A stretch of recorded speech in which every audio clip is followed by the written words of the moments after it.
Nous sommes, avec mon épouse, heureux d'être avec vous aujourd'hui. Bénissons le Seigneur de nous avoir permis d'être là et de un petit problème physique. Nous savons qu'il nous accompagne et nous nous réjouissons de sa présence au milieu de nous. Amen. Peut-être y a-t-il quelques personnes nouvelles qui ne connaissent pas du tout notre façon de vivre avec le Seigneur. Ce matin, vous n'entendrez pas parler de religion, mais d'un Dieu vivant qui nous aime, avec qui nous vivons jour après jour. Il fait partie de notre vie, j'allais presque dire que nous faisons partie de la sienne, depuis que nous sommes à lui, nous lui appartenons et nous vivons de sa grâce. Alors peut-être qu'au travers de ce que je dirai, vous vous étonnerez quelque peu, mais la vie avec Dieu est une vie d'abondance et nous le cherchons, nous le voulons. Il est la source de notre vie. Amen. Avant d'aborder le sujet du baptême d'eau qui nous rassemble ce matin, j'aimerais effectivement souligner l'importance qu'il y a d'être conscient des choses qui nous entourent, des choses peut-être que nous ne voyons pas, mais qui sont là. Et pour cela, l'Esprit de Dieu veut nous convaincre afin que nous puissions les voir, les découvrir.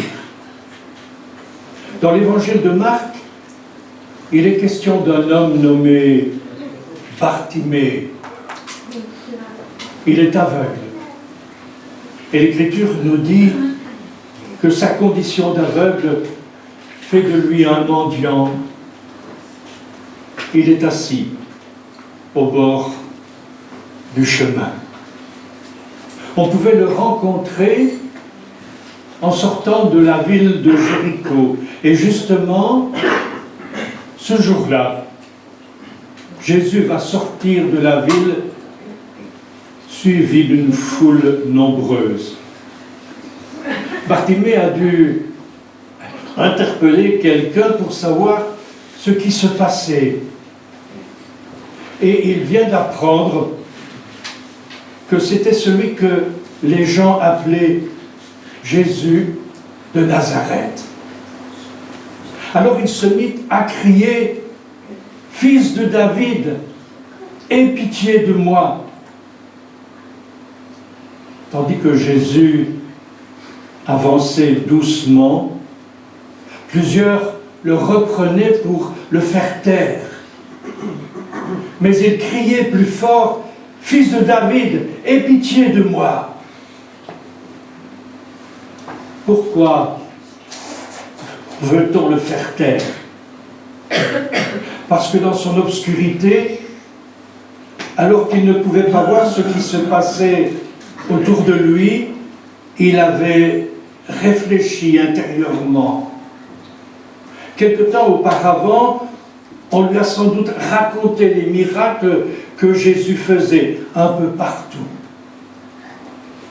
Pour lui, celui-ci ne pouvait être que le Messie promis, l'envoyé de Dieu. Et c'est pourquoi il l'appelle fils de David. Pour ceux qui ont la Bible, il y en a à votre disposition, le premier verset du Nouveau Testament nous parle de la généalogie de Jésus en disant « Généalogie de Jésus-Christ, fils de David, fils d'Abraham ». Aussi, ce premier verset nous parle non pas d'une généalogie physique, mais spirituelle.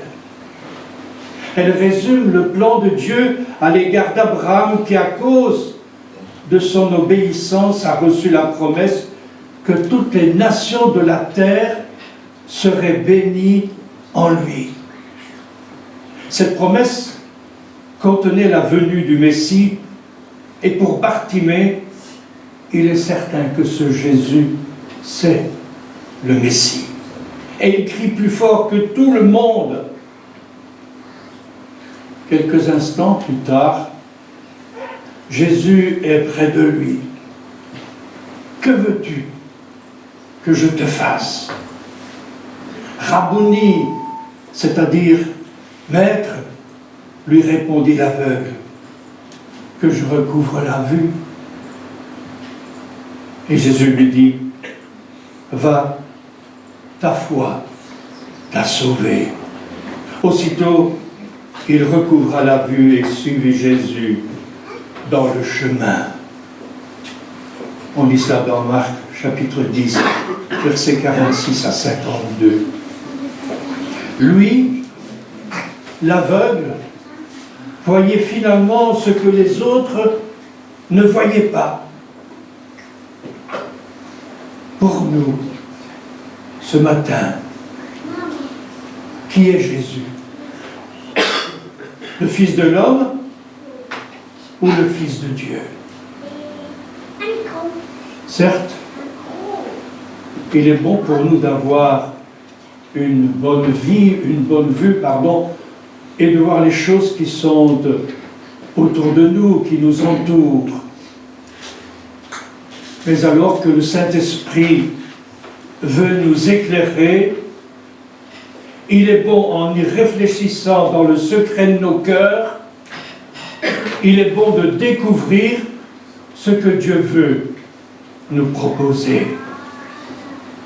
Et si nous le désirons, nous le trouverons dans la Bible et nous trouverons aussi tout ce qui est nécessaire pour nous permettre de découvrir le plan de Dieu pour chacun de nous. Excusez-moi un instant.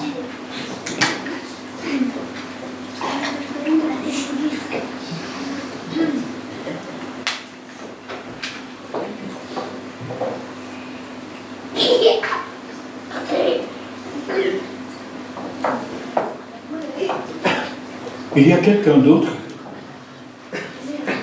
qui voit des choses à découvrir à l'intérieur de lui-même et qui ce matin veut nous inviter à réfléchir. On l'appelait Saul de Tarse.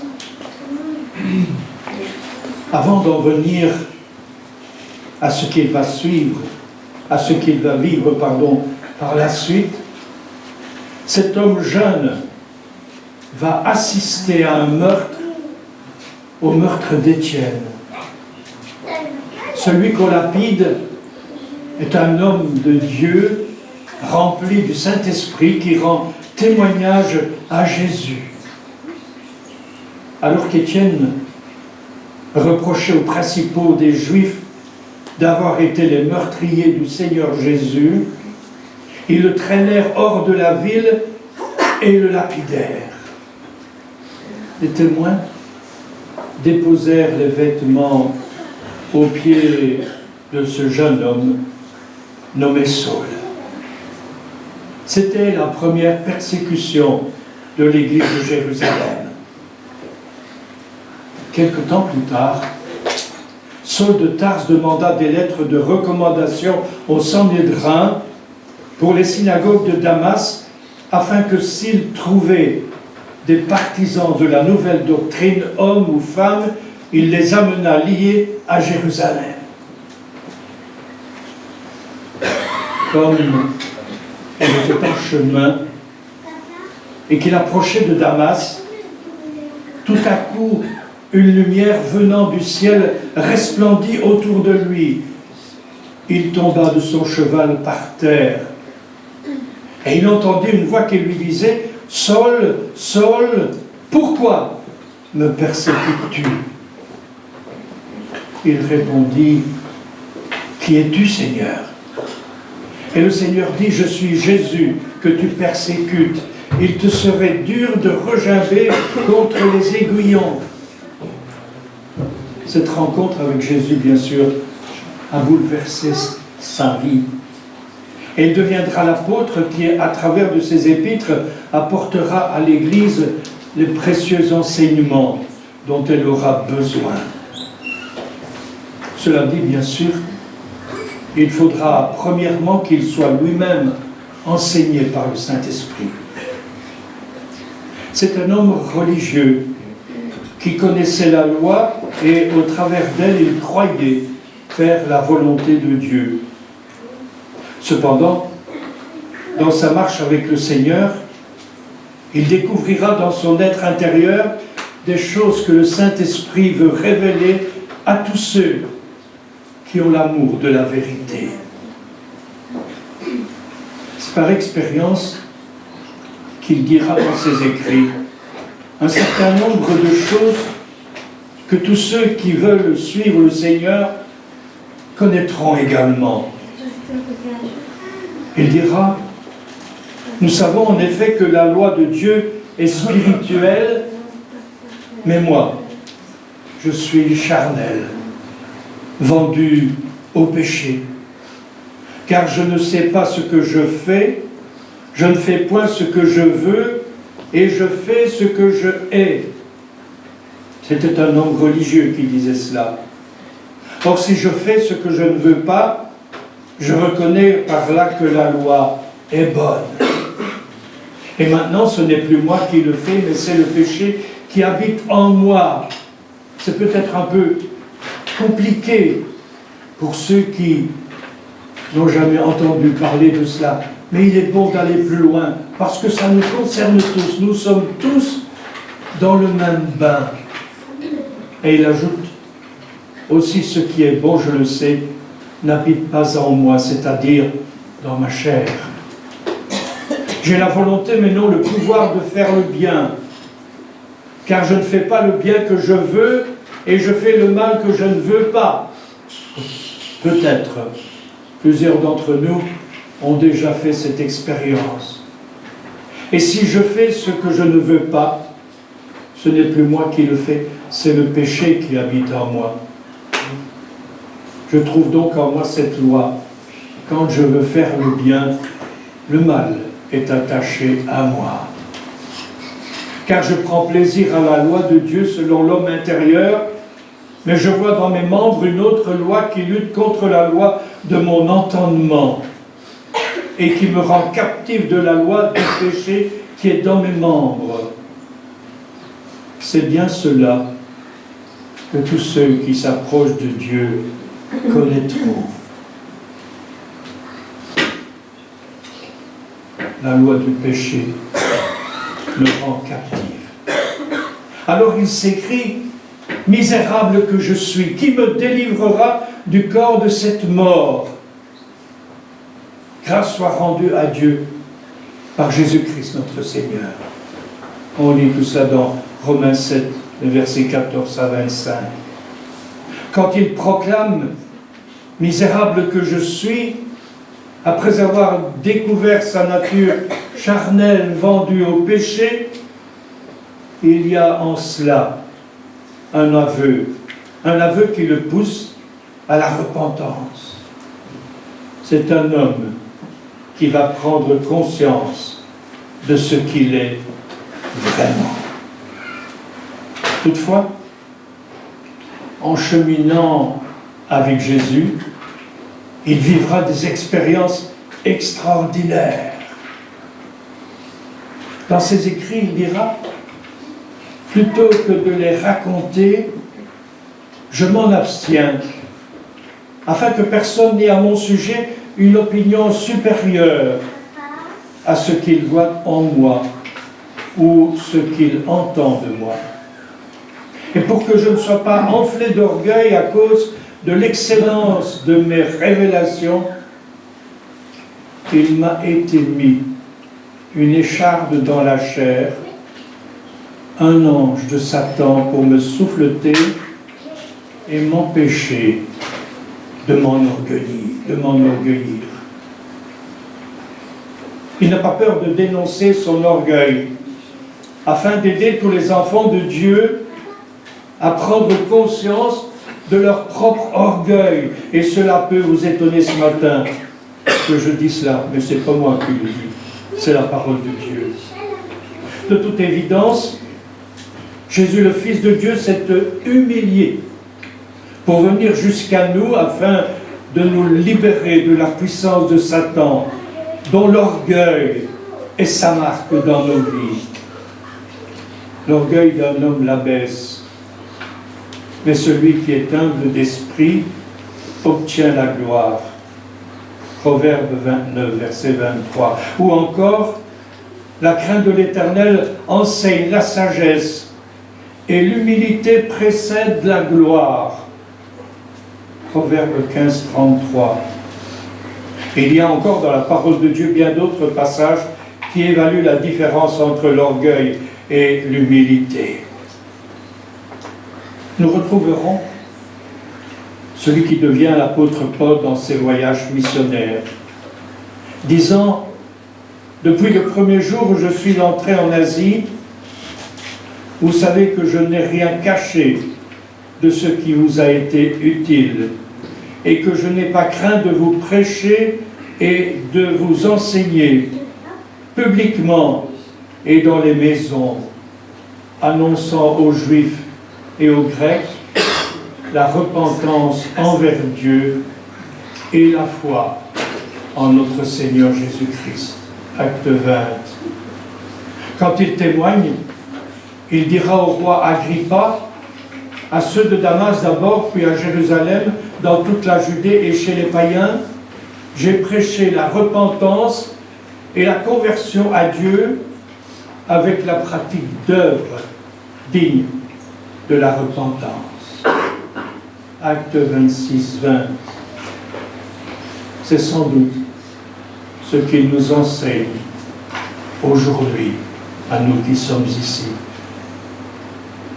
La Bible nous démontre ainsi que même ceux que Dieu va choisir pour le suivre et annoncer sa parole sont humainement pétris d'orgueil. L'apôtre Paul, qui devait succéder à Jésus, était pêcheur de poissons quand le Seigneur est venu le chercher au bord de la mer de Galilée. Il a tout quitté pour suivre Jésus avec ses associés et d'autres disciples. Mais après 3 ans où il vécut journellement avec Jésus, Pierre est toujours tributaire de son orgueil. Au moment où l'on va venir chercher Jésus pour le juger, avant de le conduire à la mort de la croix, il prévient ses disciples de ce qui va arriver. Alors Pierre dira à Jésus avec orgueil, « Seigneur, si tous t'abandonnent, moi, je ne t'abandonnerai pas. » Jésus le prévient de ce qu'il va vivre. Un peu plus tard, alors que Jésus est chez le souverain sacrificateur, Pierre a pu entrer dans le jardin où Jésus se trouve. Tout en se retrouvant avec les serviteurs de la maison, Pierre est reconnu pour avoir été avec Jésus. Il va le nier par 3 fois, en allant même jusqu'à jurer avec imprécation qu'il ne le connaît pas. À ce moment-là, le coq chanta, comme Jésus le lui avait dit. Pierre sortit de cet endroit et il pleura amèrement. Par ailleurs, en lisant la Bible, Dieu nous dévoile comment Satan s'est corrompu par orgueil. C'est ainsi qu'il va corrompre Adam et Ève et tous leurs descendants, hommes et femmes, jeunes et vieux. Le diable a fait croire à nos premiers parents que s'ils l'écoutaient, ils seraient comme des dieux, connaissant le bien et le mal. ils ont suivi le père du mensonge, et maintenant, loin de Dieu, ils vont surtout connaître le mal. Malheureusement, ils ont communiqué à tous leurs descendants et à nous tous qui sommes ici réunis la semence d'orgueil qui est dans leur gène. Paul se sentait misérable et manifestera ainsi sa repentance devant Dieu. Et avec tous les apôtres, il va dans ses tournées missionnaires prêcher la repentance et la pratique digne de repentance. Acte 26. Alors ma question qui peut vous étonner ce matin, où en sommes-nous, nous, quant à la repentance? Il y a bien des personnes qui refusent de s'approcher de Dieu simplement parce qu'elles refusent de reconnaître l'état de leur cœur. Par contre, vous savez que quand Jésus est mort sur la croix, lui, le juste, pour nous purifier de nos péchés, le premier qui a bénéficié du pardon de Dieu, c'est un brigand. Un brigand que la société avait condamné à mort à cause de ses forfaits. Ainsi, que l'on soit orgueilleux ou brigand, le Seigneur gracie tous ceux qui se reconnaissent tels qu'ils sont.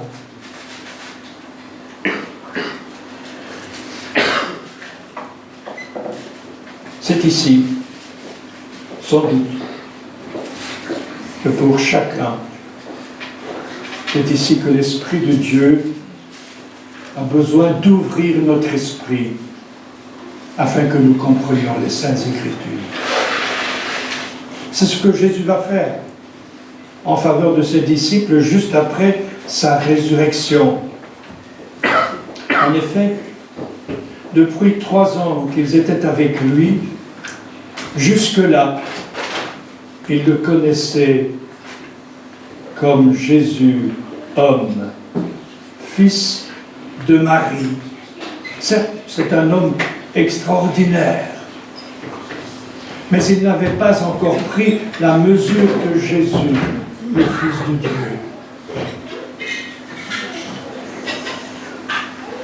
Nous lisons dans l'évangile de Luc que lorsqu'après sa résurrection, il se présente à ses disciples. Ils ont été plus de 3 ans avec lui, mais ils croient voir un fantôme. Bien que Jésus se présente à eux en disant « La paix soit avec vous », ils sont saisis de frayeur. Il leur montre ses mains et ses pieds, mais comme ils ne croyaient pas encore, il mangea avec eux. La conclusion est évidente. C'est bien lui. Ce n'est pas un esprit, il est réellement ressuscité. C'est donc le moment pour Jésus de les interpeller. Et dans le verset 44 de Luc 24, il parle de ce qu'il leur avait déjà dit durant les 3 ans qu'il était avec eux. C'est là ce que je vous disais lorsque j'étais encore avec vous, qu'il fallait que s'accomplisse tout ce qui est écrit de moi dans la loi de Moïse, dans les prophètes et dans les psaumes, et tout ce que dit la Bible s'accomplit toujours. De toute évidence, il n'avait pas saisi le sens de ce que tout cela voulait dire. Et nous sommes peut-être dans ce cas ce matin. En réalité, que leur reste-t-il de tous les miracles qu'ils ont vus? Et qu'ont-ils retenu de son enseignement? Au verset 45, alors il leur ouvrit l'esprit afin qu'ils comprissent les Écritures. C'est sans aucun doute la chose essentielle que tous les disciples présents et à venir ont besoin de vivre. Que Dieu ouvre notre esprit aux uns et aux autres. Maintenant que tout est accompli, qu'il est mort et ressuscité, et qu'il leur a ouvert l'esprit, au verset 46 et 47, il commence par leur dire les mêmes choses. Mais voici ce qui cette fois va avoir un véritable impact qui doit les conduire plus loin. Il leur a dit, ainsi il est écrit que le Christ souffrirait, qu'il ressusciterait le 3e jour et que la repentance et le pardon des péchés seraient prêchés en son nom à toutes les nations, à commencer par Jérusalem. Et c'est sans doute ce que je fais aussi ce matin. Je vous ferai remarquer que les versets 46 et 47 que nous avons lus forment une seule phrase. Elle constitue, engendre et apporte à l'action du Christ, à sa mort et sa résurrection, une réponse précise de tout être humain, la repentance qui apporte le pardon des péchés. Jésus, la parole de Dieu faite chair, Dieu de toute éternité, a quitté les gloires célestes en s'humiliant pour venir jusqu'à nous dans un corps semblable au nord. Quant à nous, qui sommes descendants d'Adam, et comme lui, des pécheurs perdus, privés de la gloire de Dieu, eh bien, à cause de la mort de Jésus pour nous, nous avons le pouvoir de devenir enfants de Dieu. Et pourquoi? Comme Jésus s'est humilié pour venir jusqu'à nous, alors que lui, il était sans péché, nous, pécheurs, pour aller vers Dieu, il nous est nécessaire de nous humilier devant lui par une vraie repentance.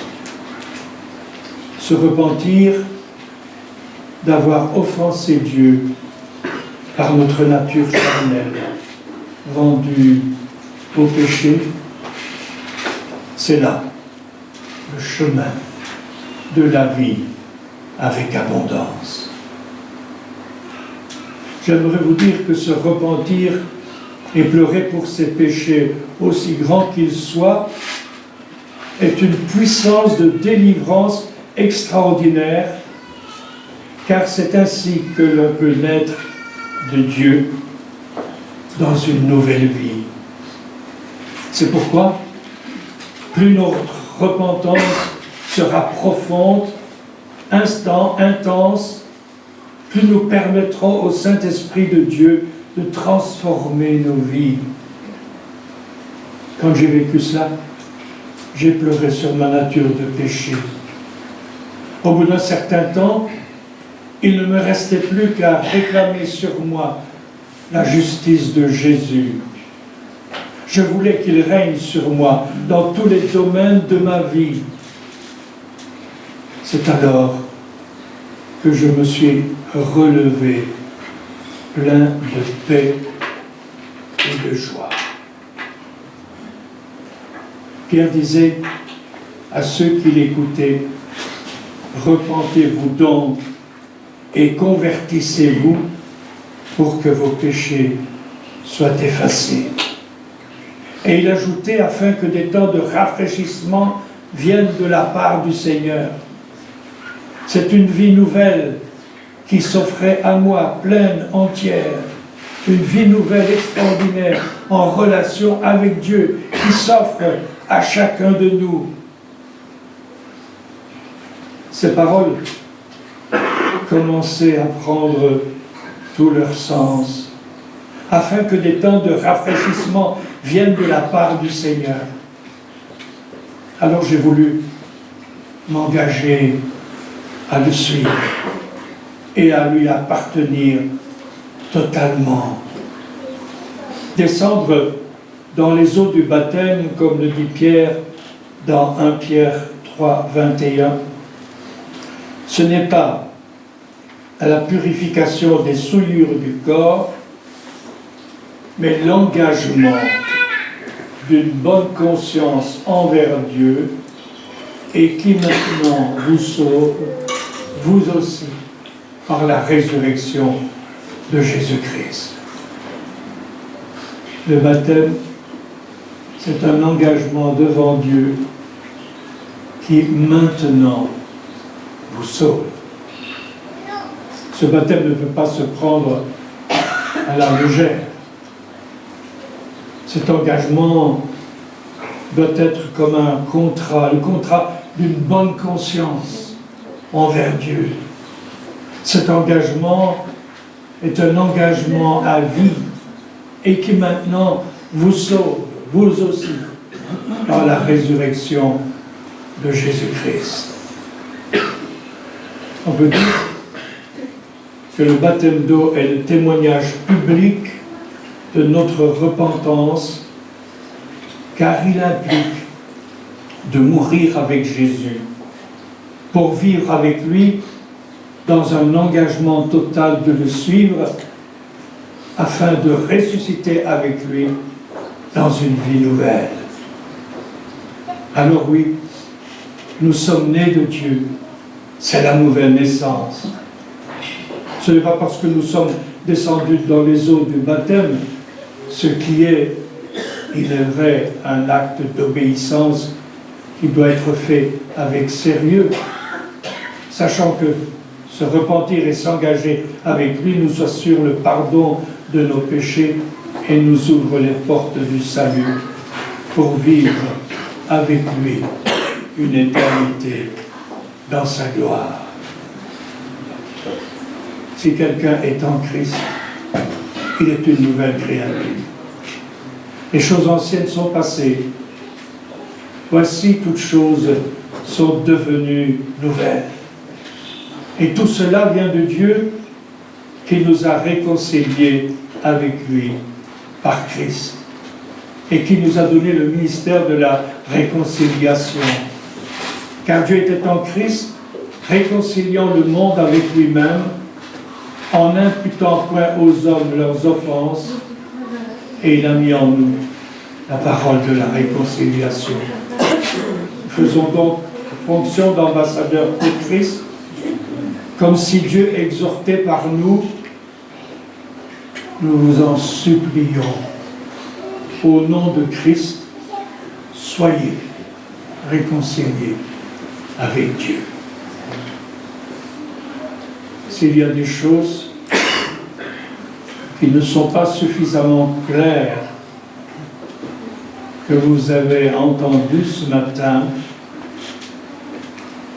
et si vous désirez rencontrer Dieu, le connaître, vous pouvez demander au Seigneur d'ouvrir votre esprit pour que vous saisissiez le sens des Saintes Écritures. Il ne manquera pas de le faire. Que Dieu vous bénisse. Amen.